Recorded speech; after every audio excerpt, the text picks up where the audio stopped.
പ്രീതം കൊട്ടാരന്റെ കാലം കഴിഞ്ഞെന്ന് പറഞ്ഞ അയാൾക്ക് ശവക്കുഴി തോണ്ടി ചരമഗീതം എഴുതി തുടങ്ങിയ വിരോധികളെല്ലാം ഇങ്ങ് വിളിച്ചുകൊണ്ടുപോവാ. അവന്മാരെ മുട്ടിൽ നിർത്തി അണ്ണാക്ക് വലിച്ചു തുറന്ന് അതിനുള്ളിലേക്ക് പ്രീതം കൊട്ടാരം എന്ന അഗ്നിപർവ്വതത്തിൽ നിന്നും പുറത്തേക്ക് പ്രവഹിക്കുന്ന തിളച്ചു മറിയുന്ന മാഗ്മയുടെ പുറത്തേക്കുള്ള ഒഴുക്കായിട്ടുള്ള ലാവാപ്രവാഹത്തിന്റെയൊക്കെ അണ്ണാക്കിലേക്ക് അഗ്നിവർഷം പോലെ ഒഴിച്ചു കൊടുക്കണം എന്നാണ് പറയേണ്ടത്. പ്രീതം കൊട്ടാരന്റെ ഉള്ളിലെ കനല് കെട്ടിട്ടില്ല. Not yet finished. Pritam finished ആയിട്ടില്ല. കഥ ഇനിയാണ് തുടങ്ങുന്നത്. ആളിക്കത്താൻ പോകുന്ന ഒരു അഗ്നി സുലിംഗം മാത്രമാണ് പ്രീതം കൊട്ടാർ. ആ അഗ്നിപർവ്വതം പുകഞ്ഞുകൊണ്ടിരിക്കുകയാണ്. Like a silently fuming volcano. ആ വോൾക്കാനിക് കറപ്ഷൻ ദാണ്ട് ഉണ്ടായിക്കൊണ്ടേയിരിക്കുന്നു. എതിരാളികളുടെ എത്ര കൊടികെട്ടിയ ആക്രമണത്തിന്റെ തിരമാലകളെയും നെഞ്ചു വിരിച്ച് നേരിടാൻ തയ്യാറുള്ള കേരള ബ്ലാസ്റ്റേഴ്സിന്റെ വൻമതിലാണ് താനെന്ന് പ്രീതം കൊട്ടാർ ഒരു തവണ കൂടി അടിവരയിട്ട് ആവർത്തിച്ച് ഉറപ്പിച്ച് തെളിയിക്കുകയാണ്. എത്ര വലിയ ആക്രമണത്തിന്റെ പേമാരി പെയ്താലും കരങ്ങൾ വിരിച്ചുകൊണ്ട് പ്രീതം കൊട്ടാർ ഇങ്ങനെ കാവൽ നിൽക്കുന്ന കാലത്തോളം കേരള ബ്ലാസ്റ്റേഴ്സിന്റെ ഗോൾമുഖം സുരക്ഷിതമായിരിക്കും. That is mister Pritam Kotal, the great Indian wall എന്ന് തന്നെ വിശേഷിപ്പിക്കാം. എന്തുകൊണ്ടാണ് മോഹൻ ബഗാൻ സൂപ്പർ ജയൻസിന്റെ ആരാധകർ ഇപ്പോഴും അയാളെ പ്രീതം ദ ലെജൻഡ്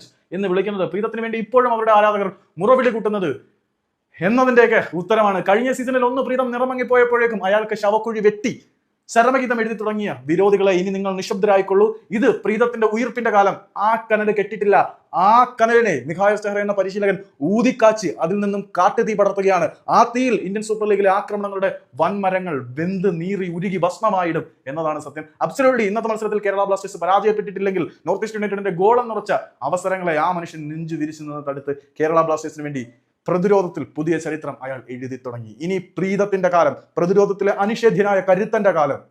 ഞാൻ എപ്പോഴും പറയുന്നതാണ്, മിലോസ് ടിങ്കിസിനെക്കാട്ടി കൂടുതൽ ക്യാപ്റ്റന്റെ ആമ്പാന്റെ അർഹതയുള്ളത് പ്രീതത്തിനാണെന്ന്.